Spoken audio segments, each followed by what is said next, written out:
Hello everyone. से episode के starting में दिखाया जाता है कि यूफई बारू इससे पूछता है कि वो यांतिंग के लिए क्या गिफ्ट ले, क्योंकि अगर उसने नहीं लिया तो यांतिंग तो उसे जान से मार ही डालेगी। वो तो शानैंग को भी आइडिया देता है कि उसे भी यायो के लिए कुछ खरीद लेना चाहिए। वहीं हम वूजुन को देखते हैं जो चैंगजी को बता देता है कि यायो ने रेजिग्नेशन के लिए अप्लाई किया है और इसके बारे में चैंगजी को कुछ भी नहीं पता, या नहीं कि यायो अभी अपने डिसीजन खुद ही लेना चाहती हैं।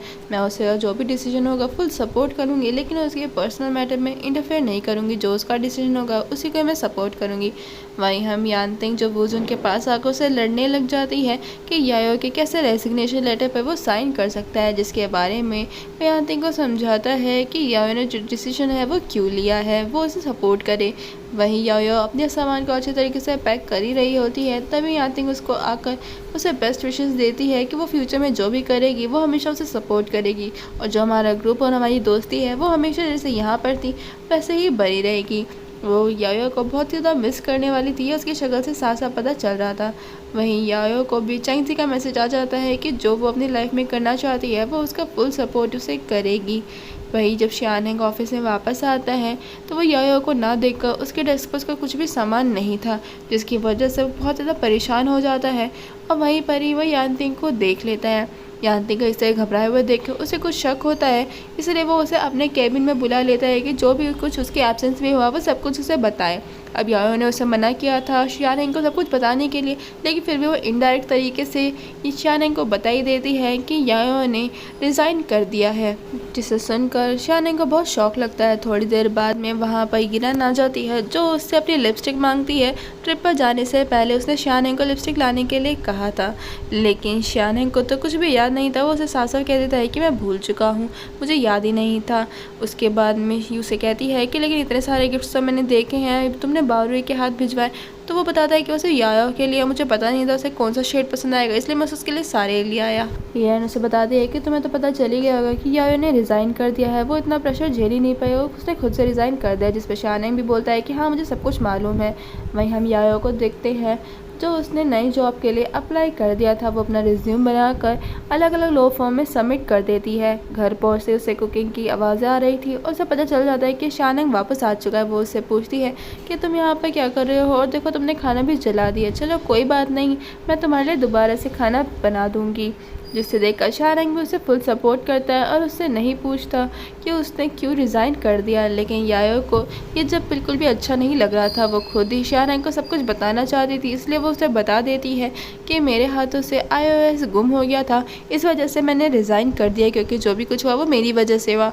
वहीं शानैंग को तो ये मानने को तैयार ही नहीं था कि उसे यानी कि यायो से कोई गलती हो सकती है, क्योंकि मैं उसने खुद उसे ट्रेन किया था। वो उसे कहता है कि तुम्हें अच्छी तरीके से आता है कि तुमने उसे ड्रॉर में ही रखा था, जिस पर यायो कहते हैं कि हाँ बिल्कुल मैंने उसे ड्रॉर में ही रखा था, लेकिन किसी ने भी मेरी बात पर भरोसा नहीं किया। लेकिन शानैंग को यायो पर पूरा भरोसा था कि इतनी बड़ी गलती यायो कभी कर ही नहीं सकती, इसीलिए वो अपने रूम में बैठकर भी इसी बारे में सोच रहा था। उसे कुछ अजीब लगता है कि आखिर कैसे यायो से ऐसा कुछ गुम हो सकता है। वो मानने को तैयार नहीं था। वो वूजुन को कॉल मिलाता है और उससे तुरंत ही ये रेसलिंग एरिया में बुला लेता है, क्योंकि वो वूजुन से इस सब के बारे में जानना चाहता था, क्योंकि वूजुन ने भी उसको कुछ नहीं बताया था। वो तो अरीना में बिल्कुल तैयार था वूजुन की पिटाई करने के लिए।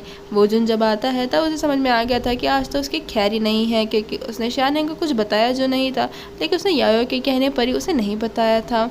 वो उसके पास जाता है और शानैंग को इतने गुस्से में देखकर बहुत ही ज़्यादा डरा हुआ था। एक पंच लगते ही ये वूजुन तो रोने लग जाता है कि आखिर तुम मेरे साथ ऐसा क्यों कर रहे हो, जो भी कुछ है वो तुम्हारी वजह से ही तो हुआ है, और वैसे भी मैं जानता हूँ कि ये सब कुछ हीरे ने किया है, लेकिन मैं किस प्रूफ बिना प्रूफ के उससे कुछ भी नहीं कह सकता, और वैसे भी तुम्हारी वजह से वो सब कुछ कर रही, वो तुम्हें पसंद करती है। जिस पर शानैंग को तो कुछ भी आइडिया ही नहीं था। वूजुन कहता है कि तुम्हारे अलावा तो सबको ये बात मालूम है कि वो तुम्हें पसंद करती है, आज से नहीं कॉलेज के फर्स्ट डे से वो तुम पे पसंद करती है, और जब मुझे पता ही नहीं था कि तुम यायो के साथ डेट कर रहे हो, मुझे लगा था कि तुम हीरन को पसंद करते हो, इसीलिए मैंने उसे पार्टनर बनाने के लिए अप्रोच किया था तुम्हें।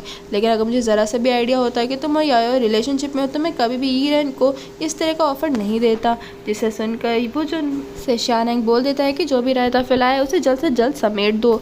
उसके बाद में हम देखते हैं कि शानैंग हीरन से मिलने के लिए जाता है, जो उसे प्लेज जब लोअर के टाइम पे ली जाती है तब वो उसे दोबारा रिपीट करने के लिए बोलता है। इवन ईरन को जब पार्टनर बनाया गया था तो कुछ फॉर्मेलिटीज़ भी नहीं की गई थी, जिस पर शानेंग बोलता है कि पहले हमें उस फॉर्मेलिटीज़ को वो पूरा कर लेना चाहिए और तुम्हें पार्टनर बनाना है या नहीं इस पर मुझे रिकन्सिडर करना पड़ेगा, क्योंकि मुझे नहीं लगता कि तुम हमारी लॉ फर्म के पार्टनर बनने के लायक हो।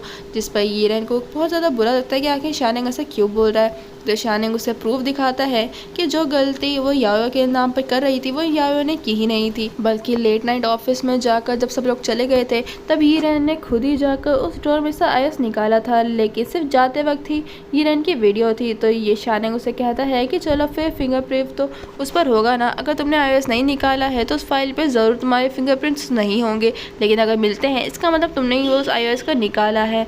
इसके लिए वो उसे प्रूफ करने के लिए बोलता है, उसको अपने साथ फॉरेंसिक जाने के लिए ज़बरदस्ती कर रहा था, जिसकी वजह से ईरन को कन्फेस करना पड़ता है कि जो भी कुछ किया है वो उसी ने किया है। वो शानेंग को पसंद करती है, वो तो उसके सामने यही बोल देती है कि याओ इतनी यंग लड़की है, उसने तुम्हें सीड्यूस किया, इस वजह से तुम ये सब कुछ कर रहे हो। जिस पर ये सब सुनकर शानेंग को बहुत ज़्यादा गुस्सा आ जाता है। उसने तो वैसे भी सारी बातें रिकॉर्ड कर ली थी। वो याओ से उससे माफ़ी मांगने के लिए बोलता है कि जब तक तुम याओ से माफ़ी नहीं मांगोगी तुम यहाँ पर पार्टनर के तौर पर नहीं रह सकती। वो तो उसे निकालने के लिए तुरंत तैयार बैठा था। इवन जो प्रूफ उसके पास थे, जो सब कुछ उसने रिकॉर्डिंग करी थी, वो पुलिस में जाने के लिए निकल जाता है। लेकिन जैसे ही वो जा रहा था तभी वोजुन उसके सामने आ जाता है और उससे कहता है कि अगर तुमने ऐसा किया तो इससे ईरन का करियर ख़त्म हो जाएगा। मैं मानता हूँ ईरन ने जो भी कुछ किया वो गलत किया, लेकिन वो तुम्हें पसंद करती इसीलिए उसने ये सब कुछ किया है। तुम फिक्र मत करो, मैं इसे मुकम्मल सज़ा दूंगा और जो भी कुछ हुआ है वो सब कुछ मैं ठीक कर दूंगा। प्लीज़ तुम मुझ पर भरोसा रखो, लेकिन ईरन को इतनी बड़ी सज़ा भी मत दो कि उसका पूरा करियर ही ख़त्म हो जाए। हम तीनों ने कॉलेज में एक साथ टाइम स्पेंड किया है। ये सब सुनकर ईरन को भी थोड़ा सा रियलाइज़ होता है कि उसने गलत किया।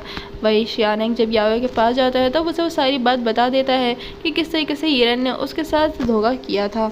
वो सबकी नज़रों में अच्छा बनकर उसे बुरा बना रही थी, लेकिन शानेंग याओ को वापस आने के लिए बोलता है कि वो यहाँ पर वापस हमारे साथ काम करे, लेकिन याओ इसके लिए रेडी नहीं थी। वो शानेंग से पूछ लेती है कि क्यों तुम ऐसे क्यों कह रहे हो, क्या तुम्हें ऐसा लगता है कि मुझे कोई दूसरी लॉ फर्म नहीं लेगी। जिस पर शानेंग कुछ भी नहीं बोलता। इससे याओ बहुत ज़्यादा डिसअपॉइंट हो जाती है कि शानेंग उसकी साइड क्यों नहीं ले रहा है, वो क्यों उसकी काबिलियत पर शक कर रहा है, इसलिए वो गुस्से में वहाँ से चली जाती है। शानेंग उसे मनाने के लिए जाता है, लेकिन याओ ने अपना रूम लॉक कर लिया था, जिससे वो समझ गया था कि याओ को भी थोड़ा स्पेस की ज़रूरत है, इसलिए वो उसे कह देता है कि मैं फिर अपने विला जा रहा हूँ, तुम्हें जब भी ज़रूरत हो तो मुझे बुला लेना। मैं जानता हूँ कि तुम्हें स्पेस की ज़रूरत है, लेकिन तुम फिक्र मत करो, मैं हमेशा तुम्हारे साथ रहूँगा। तभी याओ को ली चैंगजुआन का ख्याल आता है, जहाँ पर उसने अपने साथ काम करने के लिए उसे ऑफ़र दिया था, इसीलिए वो उसे तुरंत ही कॉल लगा लेती है। उसे कहती है कि मैं तुम्हारे साथ बात करना चाहती हूँ, जो तुमने मुझे ऑफ़र दिया उसके बारे में क्या हम सोच सकते हैं। नेक्स्ट सीन में शानेंग को देखता है जहाँ पर वो वोजुन को कॉल मिला रहा था, लेकिन वोजुन उसका कॉल रिसीव नहीं करता, इसीलिए वो सबक सिखाने के लिए एक आइडिया निकाल लेता है। वही वोजुन चैंगजी के साथ डिनर कर रहा था, जहाँ पे वो और भी ज़्यादा मीट वगैरह खा रहा था ताकि उसको और भी ज़्यादा मसल गेन कर सके। वह सब तैयार इसलिए कर रहा था क्योंकि वो जानता था कि शानेंग को अगर दोबारा गुस्सा आया तो वो दोबारा ही मुझे मार डालेगा। चैंगजी से कहती है कि वैसे भी वो तुम पर अपना गुस्सा निकाल तो चुका है ना, फिर क्या वो तुम्हें दोबारा मारेगा। जिस पर वोजुन उसे कहता है कि कुछ भी कह नहीं सकते। तभी वोजुन की जितनी भी एक्स गर्लफ्रेंड थी वो सारी एक साथ आ जाती है और उसकी बहुत ज़्यादा इंसल्ट करती हैं कि तुम्हारे जैसे लड़का तो कभी भी हमें डिज़र्व करता ही नहीं था, और देखो तुम यहाँ पर मज़े कर रहे हो। चैंगजी को ये सब कुछ देखकर उससे हंसी आ रही थी कि किस तरीके से वोजुन का मजाक बन रहा है। वो तो उसको पल को एंजॉय करती है और वो उसके फेस को क्लीन करने के लिए उसके बाद कहती है कि एकदम से तुम्हारी इतनी सारी गर्लफ्रेंड्स आ गई, एक्स गर्लफ्रेंड्स, मैं तो उनके सामने कुछ भी नहीं हूँ ना। जिससे वोजुन कहता है कि नहीं ऐसी बात नहीं है, तुम तो इन सबसे बेस्ट हो, तुम्हारा मुकाबला इन सबसे तो किया ही नहीं जा सकता।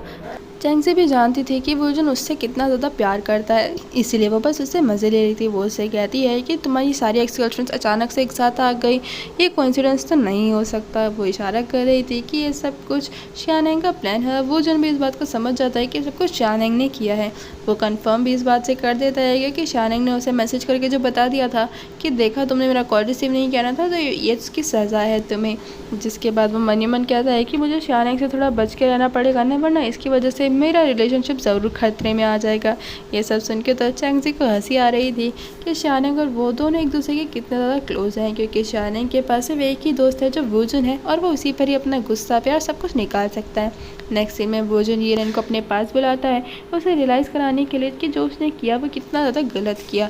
वो उसे उस टाइम की याद दिलाता है जब वो तीनों साथ में कॉलेज में पढ़ा करते थे और इस तरह की चालसाज़ियाँ कभी भी हीरन के दिमाग में नहीं आती थी। यानी वो तो सिर्फ अपने काम से काम रखती थी, तो अचानक से सब कुछ कैसे हो गया। यानी कि जो आज है वो कभी भी हीरन तो नहीं थी। और इसी के साथ हमारे इस एपिसोड की एक्सप्लेनेशन यहीं पर ही ख़त्म होता है। गाइस, जाने से पहले मेरे चैनल को ज़रूर सब्सक्राइब करिएगा, कमेंट करके ज़रूर बताइएगा कि आपको इस ड्रामा का एक्सप्लेनेशन कैसा लगा। Thanks for watching.